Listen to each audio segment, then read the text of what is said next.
할렐루야. 네, 오늘도 새로운 한 주를 우리 이렇게 기도 모임으로 함께 해주신 분들께 감사를 드립니다. 어떠한 자리에 있든지 한 번에 하나님의 말씀이 저와 여러분에게 은혜가 돼서 그 힘으로 이 한 주를 살아가는 자리가 되기를 원합니다. 오늘은 마가복음 6번째 시간으로서 오늘 하나님의 말씀은 1장 14절에서 15절 말씀을 보도록 하겠습니다.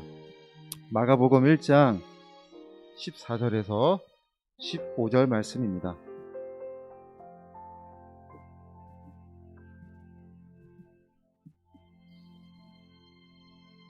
제가 읽겠습니다. 마가복음 1장 14절에서 15절 말씀입니다. 요한이 잡힌 후 예수께서 갈릴리에 오셔서 하나님의 복음을 전파하여 이르시되 때가 찼고 하나님의 나라가 가까이 왔으니 회개하고 복음을 믿으라 하시더라. 아멘. 예수님을 소개하면서 시작한 마가복음의 이 서론의 끝을 오늘 예수님께서 직접 복음을 믿으라라는 말씀으로, 즉 예수님을 믿으라는 말씀으로 마무리를 하시는 것을 보게 됩니다. 여기서 살펴볼 것은 세례 요한이 잡힌 후부터 예수님의 사역이 시작되고 있다는 것입니다. 잡힌 후라는 원어를 보면 넘겨주다라는 의미가 있습니다. 이 넘겨주다에는 오늘 우리가 두 가지 의미가 있음을 보게 됩니다. 첫 번째로는 약속의 성취가 있습니다. 세례 요한의 사역을 예수님에게 넘겨드린 것입니다. 예수님의 오실 길을 준비한 그의 역할을 그는 충실히 수행하고 이제 더 큰 사역을 하실 수 있도록 예수님에게 넘겨드린 것입니다. 자신의 역할을 정확히 안다는 것은 멋진 인생을 사는 비결이 되는 것입니다. 믿는 자로서 지금 내가 누리는 내 모든 것들이 하나님이 주신 은혜로 안다면 이렇게 주신 은혜를 어떻게 보답하며 살아야 할까 하는 거룩한 부담감을 가지게 됩니다. 그러나 솔직히 주신 은혜를 은혜로 알지 못하고 사는 인생보다는 이 은혜를 은혜로 알아 어떻게 살아야 복된 인생이 될까 하는 그런 거룩한 부담감을 사는 인생이 복이 있는 인생이 되는 것입니다. 오늘 나는 주어진 역할에 최선을 다하고 예수님께 넘겨드릴 영광은 무엇이 있으십니까? 세례 요한은 하나님의 약속을 성취하기 위한 자신의 역할을 정확히 알고 있었기 때문에 자신의 삶에 최선을 다한 후 예수님께 넘겨드리는 모습을 보이고 있는 것입니다. 두 번째로는 믿음에는 고난의 길이 있다라는 것을 또 알게 됩니다. 그러니까 세례 요한이 복음을 전하다가 감옥에 가게 되었습니다. 결국 이것은 그가 이제 죽음으로 넘겨졌다는 것을 말하고 있죠. 예수님도 하나님 나라를 선포하시다 죽음으로 넘겨지셨습니다. 물론 예수님은 부활하셨지만요. 그리고 제자들도 넘겨질 것을 예고하셨습니다. 마태복음 13장 11절에 예수님이 이렇게 말씀하셨습니다. 사람들이 너희를 끌어다가 넘겨줄 때에 무슨 말을 할까 미리 염려하지 말고. 그러니까 복음의 자리에 있다는 것이 항상 형통함만 있는 인생이 아니라는 것을 알게 됩니다. 때로는 고난과 환난에 넘겨질 때도 있다는 것을 우리는 알아야 합니다. 제자들도 예수님의 그러한 말씀에 두려워했습니다. 그들이 두려워한 이유는 예수님의 그 말씀을 제대로 깨닫지 못했기 때문에 그러했습니다. 그러나 그들이 어떻게 순교를 당했는지를 살펴보면 정말로 놀랐습니다. 시간상 여기서 다 설명을 드리기는 어렵고 인터넷에 예수님 제자들 순교라는 걸로 검색하면 12명의 제자들이 어떻게 순교했는지 자세히 나와 있습니다. 제자들의 그 고난의 길을 승리할 수 있었던 것은 그들이 처음에는 두려워하고 어떻게 해야 될지 망설이던 그들이 인생의 말미에는 승리하며 당당하게 주님의 나라를 전하다 순교당하는 그들이 그런 고난의 길을 승리할 수 있었던 것은, 또 지금도 셀 수 없는 수많은 믿음의 성도들이 그 믿음을 지키며 승리할 수 있었던 것은 복음이신 예수님을 제대로 믿었기 때문입니다. 우리가 고난 가운데 있을 수 있다고 말씀을 하셨으나 그 고난을 혼자서 감당하라고 말씀하신 적은 한 번도 없으십니다. 비록 삶의 고통과 고난 가운데 있다 할지라도 그 무거운 짐을 우리가 각자 알아서 짊어지라고 말씀하신 적이 없습니다. 주님은 언제나 우리와 함께 하시겠다고 약속하셨습니다. 주님은 언제나 우리를 붙잡아 주시겠다고 말씀하셨습니다. 문제는 우리가 그런 예수님을 제대로 믿고 있느냐라고 물어보신 것입니다.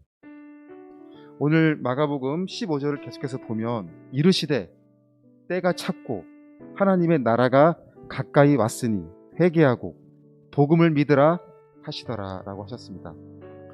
때가 찼고라는 이 말의 때는 시간을 이야기합니다. 그런데 이 시간은 단순히 흘러가는 시간을 이야기하는 것이 아니라 하나님의 역사가 시작되는 시간을 이야기합니다. 똑같이 24시간이 주어지지만 누군가에게는 평범한 일상의 시간이겠지만 우리는 하나님이 주신 시간이라는 그 의식을 늘 생각해야 하는 것입니다. 그렇게 주님은 우리에게 회개하고 복음을 믿으라고 촉구하고 계십니다. 회개하고 믿는 것도 결단이 필요한 거예요. 오늘 이 시간 우리가 이렇게 같이 기도하는 모임에 오신 것도 결단이 필요한 거 아니겠습니까? 우리 임연을 권사님도 이렇게 오셔서 감사하고, 결단이, 그러니까 믿음에는 반드시 우리의 행동이 요구되는데 그 행동은 그냥 되어지는 게 아니고 결단해야 돼. 결단. 우리 쉼터에는 나무가 참 많습니다. 나무를 많이 심는다고 마냥 좋은 게 아니더라고요. 이게 10년 정도 넘어가면 그 나무들이 무럭무럭 자라서 꽤 큰 나무들로 변해버립니다.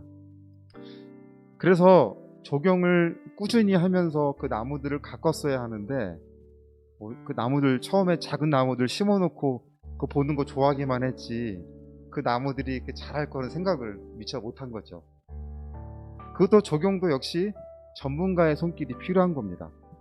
근데 저희는 그렇게는 못하니까 이제 이렇게 오래 10년이 넘는 나무들을 보면서 아유 너무 많이 자라서 저거 어떻게 자르지 이런 생각만 이제 하게 되니까 이제 몇 년 동안 조금씩 그냥 이제 잘라봤어요. 나무들을 서툴지만.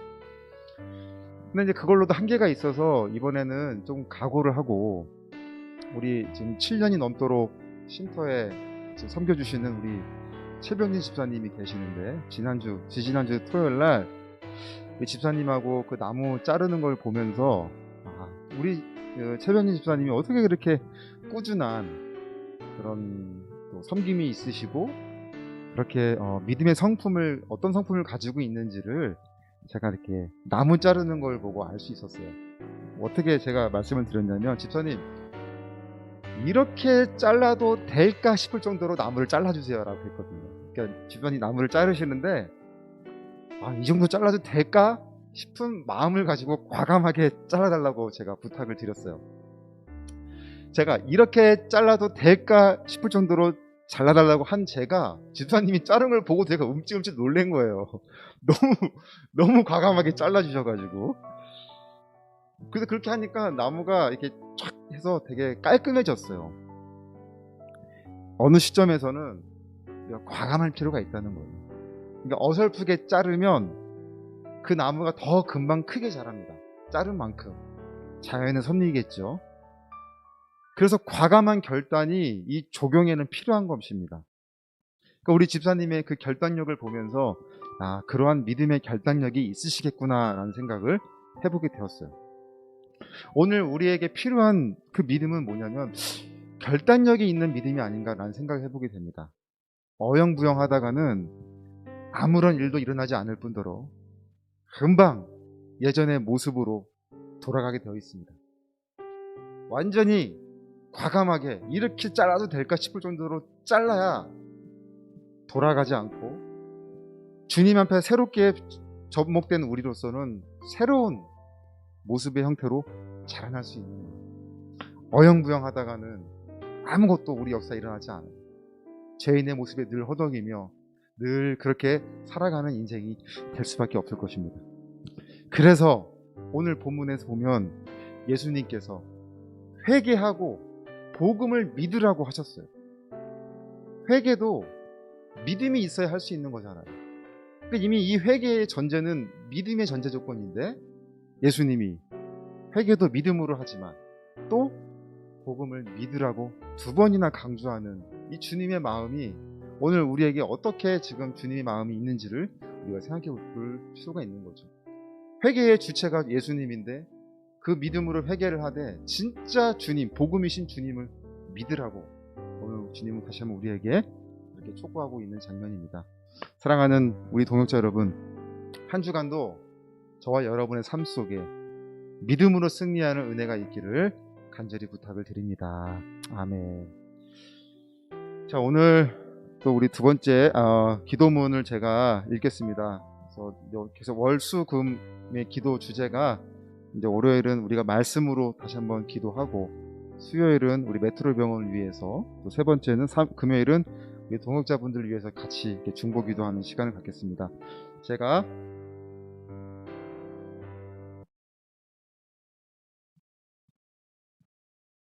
피아노 소리가 많이 시끄럽겠네. 켜놓고 있는지 몰랐네. 예, 다시 찍어야 할지도 모르겠어요. 제가 일단은 기도문을 읽겠습니다. 예, 피아노 소리가 아마 같이 녹음돼서 잘 안 들렸을 것 같으네요. 죄송합니다. 여러 가지 서투네요, 제가. 자, 제가 일단 기도문을 읽겠습니다. 하나님, 오늘 우리가 믿음의 자리에 있는 것이 하나님의 선물이지만 그럼에도 우리의 결단력도 있었습니다. 그러나 우리의 의지만으로는 한계가 있고 반드시 무너지게 되어 있습니다. 그래서 주님께 붙들린 믿음이 되도록 우리는 늘 우리 자신을 살펴야 합니다. 예수 안에 있는 평안으로 늘 형통함을 바라지만 때로는 고난과 역경의 자리에 있을 수도 있습니다. 그럴 때 우리의 믿음이 약해지지 않고 도리어 더욱 주님을 바라볼 수 있는 결단력이 있기를 원합니다. 세밀하게 살피시는 주님의 은혜가 늘 우리 삶 가운데 있기를 원합니다. 이제는 우리가 우리에게 부여하신 사명의 역할을 잘 감당하기를 원합니다. 그래서 모든 영광은 하나님께 돌릴 수 있는 저희들의 삶이 되게 하여 주시옵소서. 한 주간의 삶을 시작합니다. 남들처럼 평범한 시간으로 보내지 않고 믿는 자로서 마땅히 해야 할 바를 알게 하여 주시옵소서. 예수님의 이름으로 기도드립니다. 아멘. 우리 같이 좀 기도해 주시겠습니다. 사랑의 하나님 감사합니다. 오늘 하나님 말씀으로 우리가 듣는 바 다시 한번 우리에게 결단력이 있기를 원하오니 주님의 우리에게 주신 그 부유한 은혜를 다시 한번 사모하며 나아가는 자리가 되게 하여 주시옵소서. 하나님, 우리는 부족합니다. 우리의 결단력은 약합니다. 그래서 혼자 힘으로는 처음에는 잘할 수 있는 것처럼 보이나 끝내는 무너져 내릴 수밖에 없는 우리 연약함이 있습니다. 그러기에 우리는 복음이 되시는 주님을 바라봐야 합니다. 우리의 주인이신 주님을 붙잡아야 합니다. 주님이 우리를 고와 같이 내버려두지 아니하시고 혼자 이 무거운 인생의 십자가를 짊어지려 하지 아니하시고 주님이 늘 함께 하시겠다고 하신 그 약속의 말씀이 있었습니다. 두려워하지 말라, 놀라지 말라, 내가 너와 함께 함이라 라고 말씀하셨음에도 불구하고 우리는 늘 연약한 가운데 있었습니다. 이제 주님 말씀하셨으니 그 우리의 주인이신 주님을 바라보고 끝까지 주님 의지하고 나아가는 자리가 되게 하여 주시옵소서. 삶의 결단력이 필요합니다. 그 결단력으로 움직이게 하여 주시고 결단력으로 인생의 승부를 반드시 승리하는 우리의 인생들이 되게 하여 주시옵소서. 이제 하나님이 우리에게 허락하신 바 사명이 있습니다. 우리가 마땅히 해야 할 바를 충실히 행하는 자리가 되기를 원하오니 하나님 말씀하실 때 깨닫는 은혜가 있게 하여 주시고 그냥 스쳐가는 흘러가는 시간들이 아니라 이제 그 순간순간 소중한 시간들을 어떻게 하면 하나님을 기쁘시게 할까, 어떻게 하면 하나님을 위해서 영광을 올려드릴까 하는 우리의 삶이 되게 하여 주시옵소서. 하나님, 기도하는 순간마다 힘의 역사가 있기를 원하고 더욱더 주님 안에서 머무는 우리의 모든 믿음의 식구들이 되게 하여 주시옵소서. 하나님, 이 기도의 힘이 약해지지 않기를 원합니다. 세상은 그리하리라 할지라도 우리는 더욱더 주님 바라보고 나아갈 때 성령님의 역사하심이 있고 성령님이 주시는 충만함으로 기도하는 가운데 힘이 있고 그 가운데 역사가 온전히 일어나기를 원합니다. 하나님, 우리의 삶을 주관하여 주시고 이제 믿는 자답게 그 믿음에 부합한 인생이 되도록 최선을 다해 살아가는 우리 모든 이들이 되게 하여 주시옵소서. 함께 해주시기 원하며 예수님의 이름으로 기도합니다. 자, 우리 두 번째는 우리 안양 호스피스 교육을 위해서 같이 중보 기도해 주시면 좋겠습니다. 하나님, 안호선을 통해 뜻을 이루어 나가시는 하나님을 찬양합니다. 24년 동안 초심을 잃지 않고 안호선이 감당한 사역을 기억해 주시기 원합니다. 이토록 어려운 상황 가운데서도 감당할 수 있는 기회를 주신 하나님 감사드립니다. 하나님이 세우신 계획에 저희들이 순종하며 나갈 수 있게 하옵소서. 조심스럽게 교육을 진행하고자 합니다. 지혜를 주셔서 부족함이 없이 감당하게 하여 주시옵소서. 교육생들을 만나게 하셔서 준비된 일꾼들로 세우게 하여 주시옵소서. 오늘 이 귀한 사역에 함께하는 분들이 떨어져 있다 하더라도 늘 안호선을 기억하게 하시고 그들의 마음에 감동을 주셔서 같이 기도하는 은혜의 시간이 되게 하여 주시옵소서. 예수님의 이름으로 기도합니다. 아멘. 같이 기도해 주시겠습니다. 하나님, 이제 우리 안양 호스피스를 또 다른 피할 길로 또 감당할 수 있는 길로 내어주셔서 이제 이렇게 우리에게 교육관을 마련해 주셨습니다. 이제 이 교육을 오픈하며 조금씩 준비하는 가운데 있습니다. 하나님 뜻에 맞는 그런 자리가 되기를 원합니다. 비록 시국은 코로나라는 많은 어려움이 있다 할지라도 저희들이 안전하게 또 무리하지 않게 이렇게 준비하며 나아가고자 합니다. 하나님 붙잡아 주시고 이 모든 계획을 주관하여 주셔서 우리의 교육이 선하게 이루어지는 자리가 되게 하여 주시옵소서. 이제 곧 4월 달에 교육을 시작하고자 합니다. 하나님, 단 한 사람이라도 준비된 일꾼들이 있다면 그 일꾼들을 위하여 저희들이 합심하여 최선을 다하고자 합니다. 준비된 일꾼들이 많을수록 이제 다시 호스피스 현장이 열릴 때 저희들이 마음껏 또 그곳에서 우리가 활동할 수 있을 것입니다. 하나님, 그러기 위해서 이 교육관을 만들어 주실 수도 있습니다. 그러기에 최선을 다하여 다시 한번 시작하고자 합니다. 모든 것이 합력하여 선을 이뤄나가는 하나님을 의지하오니 이 교육의 시작부터 마치는 시간까지 모든 것을 주관하여 주셔서 정말 저희들에게 보람과 또 하나님의 살아계심을 경험하는 자리가 되게 하여 주시옵소서.